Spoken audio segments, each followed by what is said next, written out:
Luz announces that it's coming, so Elma swiftly uses Shield Bash and knocks the enemy back before Luz charges forward and attacks as well, declaring that she can do this. An embryo rises up and suddenly revives all the statues, shocking Luz, who sees that they keep coming back. Elma says it's meaningless to engage with the Tin Knights, so if it comes to a battle of endurance, they will lose, so they need to take down the embryo. Luz asks if he has a plan, so Elma says they can roll a 6 on the dice thrust, and he needs her to pull off that 1/6 chance. The embryo has a defense of 88 when it closes its eyelids, whereas a critical hit with dice thrust, which could even pierce through the golden rana, should be able to do significant damage on the embryo. Luz asks how she's supposed to reach that eyelid high up, but realizes she can use acrobatic steps. However, Elma points out that if she does that, she'll just get hit by the embryo's suv cutter. He says he'll try to close the distance, so she should stay behind and follow him. If they manage to get close, he'll use Shield Bash to throw her directly to it, but there's way too much risk involved, so if they fail, both of them might die. Luz agrees and declares that she'll definitely roll a 6, so they charge forward and Elma uses Shield Bash to send Luz towards the embryo, remarking that all that's left is to pray to the goddess of fortune now, but the probability should stack as they only have one chance. However, as Luz strikes, she unexpectedly gets a 4 and misses, shocking them both, seeing which the embryo starts cackling. Elma admits they're now fresh out of plans since this didn't even work. He admits they shouldn't have gambled their lives on this and questions how they're supposed to get out of this like a nerd cornered by bullies. However, he decides to not just give up so easily and inwardly says he'll have to pull the Tin Knights away so Luz can at least land safely. However, he surprisingly sees that Luz uses acrobatic steps and rushes towards the embryo again, declaring that it really is their last chance this time. She manages to land a 6 and stabs through the embryo, making all their enemies collapse. She lands down and levels up to level 31 while Elma rises to level 41. He sees that it looks like he miscalculated. He could do nothing more than pray to her good luck, but even when she's forsaken by her great luck, she managed to take the victory all by herself.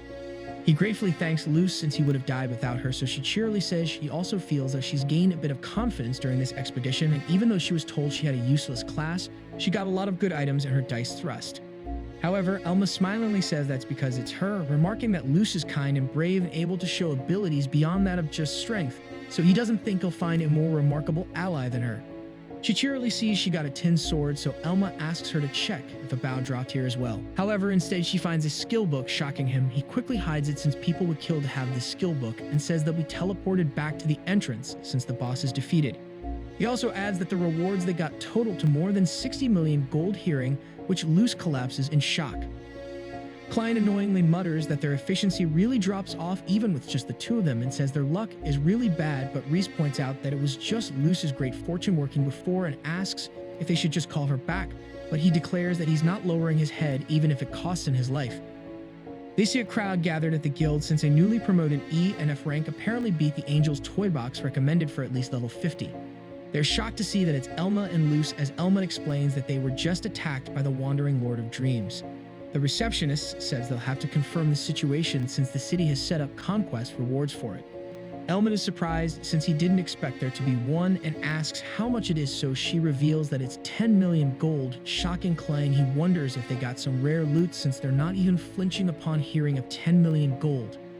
The receptionist states that Luz will be upgraded to a D-rank adventurer, now seeing which Klein hurriedly gets down on his feet and requests Luz to rejoin their party, offering to split the money from the bloodstained sword 3 ways. However, they ignore him and walk out. They head to a restaurant. Elma decides to just relax for now. Elma decides to talk about the rewards and says they'll get 57 million after all the deductions, so with the 80-20 split, Luz will get 46 million while he gets 11 million. Shocked, Luz questions how she could do that. She says she can't thank him enough for raising her level so high and asks if he would be able to accept this if he was in her shoes. He nervously admits he thought that was the appropriate standard.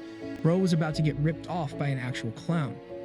Eleanor remarks that they didn't reach an agreement on how to split the money, and in order to properly sell their items, they ended up visiting the Broken Magic Library. The woman menacingly sees that they came back and asks Luz if she's Elma's party member. She says Luz looks like a good kid and asks if he's planning on making her learn that skill tree, but Elma declares that it's for him. He says he wants her to assess a couple of times for him. She's surprised to see 2 golden Rana swords and says she would have given him a warmer welcome if she knew he had something like this. Elma says he's selling these for 30 million, and if she wants to haggle for it, he'll look for another store. The woman says demanding 30 million from alleged store is a tough sell, so he should avoid needless risks and part with these items for a lower price. She offers 25 million, frustrating Elma. Luce admits she makes a good point, but Elma tells her to not get roped in, remarking that if they get swept up in her pace, they'll end up underselling their items. He decides to hold on to these until a good opportunity arises and says he has some magic stones he wants her to convert. The woman is stunned to see that he was able to get his hands on a skill book in such a short time. She offers 14 million since the guild would probably buy it for no more than 7 million. However, Elma reminds her that he can find lots of guys who want an intermediate magic skill book and tells her to buy it for 22 million if she really wants to show some good faith like a creepy merchant. As she and Elma start arguing, Luce suggests that they can trade the skill book and all the items here for the item Elma wants, the smoldering fang of madness, since it's worth that much. The woman agrees, but Elma tries to resist since that means Luce won't get her cut. However, she tells him to think of this as a thank you gift from her and hits it off with the woman, puzzling Elma. Maris enters a prison cell with 3 men and kills them all before a man hurriedly stops her, saying the life shifting has ended. Meanwhile, Azaz angrily questions if it's true that Elma has been doing as he pleases in Rondom City and declares that it's obvious he used the family name as leverage with the guild folks. He orders for the guild to expel him and forbid him from any re-entry. Maris enters and apologizes for the intrusion, but he tells her to drop the formalities since she's the next head of this house and his successor, so she can call him father. She says she feels he's being too soft on Elma and suggests that they both go observe him directly and pass on judgment. Meanwhile, Elma regrets buying the smoldering fang of madness since he hasn't given Luce her cut yet, but she assures him it's fine. He obtains the fang and suggests that they upgrade their pieces of equipment now. However, Azaz unexpectedly enters the guild room and orders for everyone to leave because he has an important matter to discuss. As Luce and Elma start leaving, she mutters that she never had a good impression on the Edvin noble family. Azaz suddenly stops them, so she hurriedly tries to explain herself, but Elma slowly assures her it's fine since Azaz most likely has business with him. Elma asks Luce to give him a moment with Maris and Azaz. She says she can't leave him when he looks so troubled, so Azaz angrily orders her to leave at once. Maris suggests they should leave her since she looks like she's close to Elma. Azaz angrily tells the guild leader to find the traitor who is helping Elma under the name of Count Edven. Luce is shocked to learn that Elma is the son of Azaz, and he reluctantly affirms it, muttering that that's true even though he doesn't want to admit it. Elma wearily says he's not been using the name of the Edven family. Maris tells Azaz they shouldn't act so hastily and proposes to Elma that they have a duel since he's level 41 and she's 45. Elma agrees, but only on the condition that if they recognize his strength, they're going to stay the hell out of his life after this. Maris says she's happy it has to be this way, and they both face off against each other.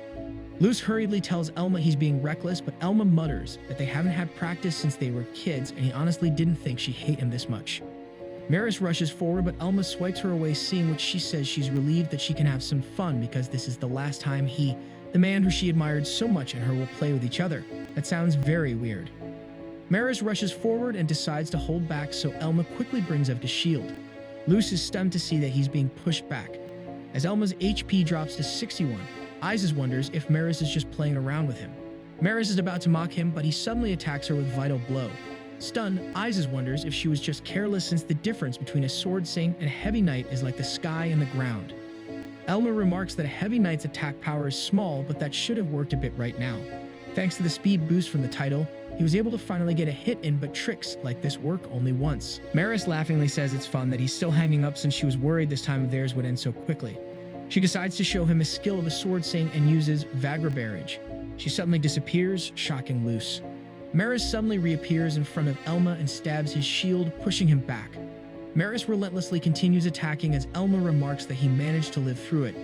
However, Maris suddenly starts attacking again, declaring that this is another one, shocking Elma. Luce worryingly says this is just too one-sided. Elma slowly braces himself, seeing which Maris sees that she can't break his back if he puts his all into defending. However, Elma sits down, seeing which Maris laughingly says he doesn't seem to be holding up much at all. She asks if she should just end this now, so Luce hurriedly asks her to just stop already since Elma's already at his limit. However, Elma declares that there were 3 objectives in this fight for him. First, seeing her skill with his own eyes. Second, a definite opening that she will have. And lastly, getting his health below 40%. Maris tells him to not go and think that bluff is going to scare her. However, Elma declares that her current level and her ability score is all according to his calculations, remarking that he can finally spend his skill points onto the smoldering fang of madness. Luz helped him get it just in time. She inspired him to stay calm whilst fighting, even though he's sure she was afraid to speak up against the Count, which is why he will win this fight. The half-dead Savage Dragon only activates when its user is below 20% HP. One simple blunder while trying to activate this thing could result in death before even meeting the condition, but Heavy Knights have a skill to overcome this fatal downside. Elma uses Life Shield, seeing which Isis mutters that he seems to be getting desperate, throws getting his butt kicked. However, Elma declares that he will finish this in one fell swoop and uses the half-dead Savage Dragon, announcing that he will show her the true power of the Heavy Knight class. Maris sees that he's activated some kind of skill, but tells him to not think that would let him face her. Elma rushes forward, shocking Maris, who hurriedly blocks, remarking that his speed and that power is nearly at the level of a sword saint like herself. Elma inwardly says he overturned his disadvantage in terms of stats with this. Maris laughingly says he really is interesting since he keeps her entertained to no end. She asks if he knows the tale of the wax-winged angel.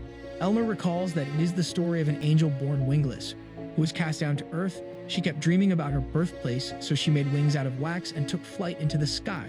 But the wax melted due to the sun's heat, which caused her to fall down and die. Maris says her just dying like that is her favorite part of the story. She loves seeing people put up a struggle beyond their capabilities and despite all their effort, breaking in the end, so if that person is Elma, who she's always admired, then it's even better. Elma parries her attack and declares that that won't happen. Maris says the parry skill that he's so proud of is just an inferior version of her skill. She barely manages to dodge again, but sees that he delayed his strike. She frustratingly asks why she's constantly defending, so Elma points out that she wasn't able to corner him before. As Maris desperately tries to attack him, Elma's shield bashes her into the wall. Surprised, Luz happily hugs Elma, saying she's glad he's fine. Isis watches in shock and questions how Maris was defeated, so Elma asks if he acknowledges him now. Isis begrudgingly acknowledges that Elma has the skill, picks up Maris, and slowly leaves the guild with her. Elma remembers how Isis told him that they must not mingle with commoners to retain their dignity to protect both their people and their land. Presently, Elma remarks that he doesn't respect him, but those words left an impression on him. Elma bows and thanks Isis for raising him all these years. Seeing this, Luz hurriedly asks Isis to apologize to Elma, so Isis says he'll leave Elma in her care, surprising him. The next day, Elma and Luz decide to leave the capital city, and he says he's surprised Isis showed his concern in any way and acknowledged her. Bro is desperate for some love. They arrive at Lac Arena and are surprised by how huge it is. In Lac Arena, high-level dungeons tend to appear around here often, and because of that, many adventurers come here in hopes of gaining fame. They decide to go to the dungeon, and Elma helps Luz form her build before saying they'll need to get the Shinigame's Assassin skill book. He says they should be able to gather a couple 100 million, shocking Luz, who weakly says her legs are shaking. After gathering some info at the Adventurers Guild, Elma and Luz decided to visit a dungeon that appeared in the woodland area near town.